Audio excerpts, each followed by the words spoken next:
Samantala, 22 araw na lamang bago ang nakatakdang confirmation hearing sa kasong kinaharap ni dating Pangulong Rodrigo Duterte sa ICC kaugnay ng mga umano'y pagkasawi sa ilalim ng kanyang kampanya kontra droga. Kaugnay nito, naglabas na ng schedule ang ICC para sa magiging pagdinig na tatagal ng 4 na araw na sesyon. Narito ang report.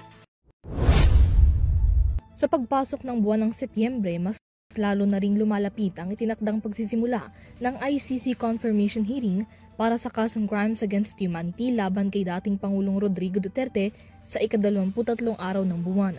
Batay sa schedule na inilabas ng ICC Pre-Trial Chamber 1, magkakaroon ng 4 na sesyon ng confirmation hearing ni Duterte mula September 23 hanggang September 26 na magsisimula ng 9:30 ng umaga. Maaaring mapanood ang live stream ng confirmation hearing sa website ng ICC, ngunit mayroon itong 30 minutong delay upang maprotektahan ang mga sensitibong impormasyon kaugnay ng kaso.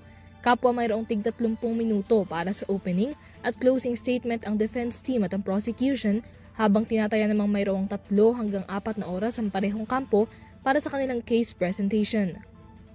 Sa isinumiting organization of hearing ng defense team, nakatakda nitong talakayin ng core legal issues sa kaso ni Duterte, kabilang na ang modes of liability, maging ang contextual requirements para sa kanyang kaso. Sa kanilang submission, muli ring iginiit ng defense team na walang criminal offense si Duterte. Para sa hanay naman ng prosecution, gugugulin nito ang 3 oras para sa merit submissions at sisiguruhing bukas sa publiko ang diskusyon, ngunit hihiling ng ilang private sessions upang maprotektahan ang pagkakakilanlan ng mga biktima at saksi sa kaso. Ipinaalam din ng prosecution ang nakatakda nilang paggamit ng mga visual aids, presentation at videos, habang hinihiling din ito na malimitahan sa argument response ang final observations ng lahat ng partido sa kaso. Bukod sa hanay ng defense at ng prosecution, nakatakda ring magkaroon ng oral case presentation ng Office of the Public Counsel for Victims na siyang tatayong representante ng mga umano'y biktima ng War on Drugs campaign sa ilalim ng Administrasyong Duterte.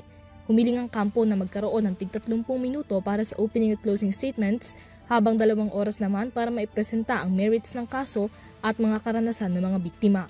Samantala, umapela naman ang kampo ng mga biktima na maibasura ang hiling ng defense na ma-disqualify mula sa kaso ni Duterte si ICC Chief Prosecutor Karim Khan. Matatandaan ang disqualification request laban kay Khan ay nag-ugat sa kanya umanong conflict of personal interest sa kaso bilang tumayo siyang abogado kaugnay ng parehong kaso sa Pilipinas bago siya naging ICC Chief Prosecutor. Ayon sa defense, questionable na ang impartiality ni Khan dahil dito. Giit ng OPCV, untimely ang disqualification request ng defense team, lalo pa at 4 na buwan na ang lumipas mula nang maaresto at maidetene si Duterte sa kapalamang inihain ng defense ang nasabing apela. Para sa EuroTV News, Mia Layagin, sumasaludo sa bawat Pilipino.